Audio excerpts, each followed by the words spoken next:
एक जंगल था जहाँ सभी जानवर मिलजुल कर रहा करते थे। सभी जानवर जंगल के नियम का पालन करते और हर त्योहार साथ में मनाते थे। उन्हीं जानवरों में चीनी और मिनी नाम की दो बिल्लियां भी थीं। वे दोनों बहुत अच्छी सहेलियां थीं और एक दूसरे का साथ कभी नहीं छोड़ती थीं। बीमारी में एक दूसरे का ख्याल रखना, बाहर साथ जाना, यहाँ तक कि वो दोनों खाना भी साथ ही खाती थीं। जंगल में रहने वाले सभी जानवर उनकी दोस्ती की तारीफ किया करते थे। एक बार की बात है, मिनी को किसी काम से बाजार जाना पड़ा, लेकिन किसी कारण से चीनी उसके साथ नहीं जा सकी। चीनी का अकेले मन नहीं लग रहा था, तो उसने सोचा कि क्यों न वो भी बाजार घूम कर आए। रास्ते में चलते हुए उसे एक रोटी का टुकड़ा मिला। उसके मन में अकेले रोटी खाने का लालच आ गया और वो उसे लेकर घर आ गई।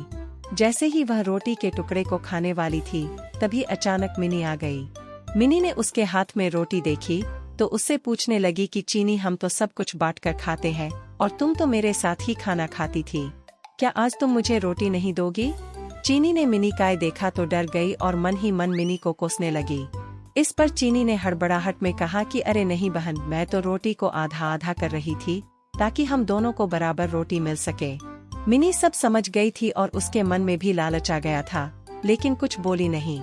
जैसे ही रोटी के टुकड़े हुए, मिनी चीख पड़ी कि मेरे हिस्से में कम रोटी आई है। रोटी चीनी को मिली थी इसलिए वो उसे कम देना चाहती थी, फिर भी वो बोली कि रोटी तो बराबर ही दी है। इस बात को लेकर दोनों में झगड़ा हो गया और धीरे धीरे यह बात पूरे जंगल में फैल गई। सभी जानवर उन दोनों को लड़ते हुए देख रहे थे।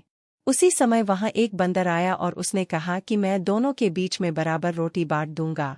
सभी जानवर बंदर की हाँ में हाँ मिलाने लगे। न चाहते हुए भी दोनों ने बंदर को रोटी दे दी।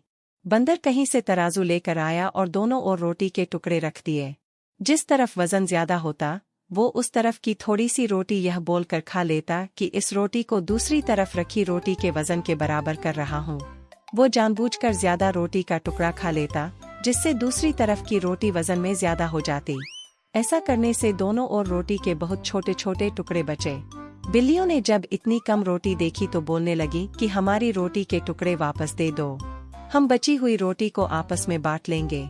तब बंदर बोला कि अरे वाह, तुम दोनों बहुत चालाक हो, मुझे मेरी मेहनत का फल नहीं दोगी क्या? ऐसा बोलकर बंदर दोनों पल्लों में बची हुई रोटी के टुकड़ों को खाकर चला गया और दोनों बिल्लियां एक दूसरे का मुंह ताकती रह गई। कहानी से सीख।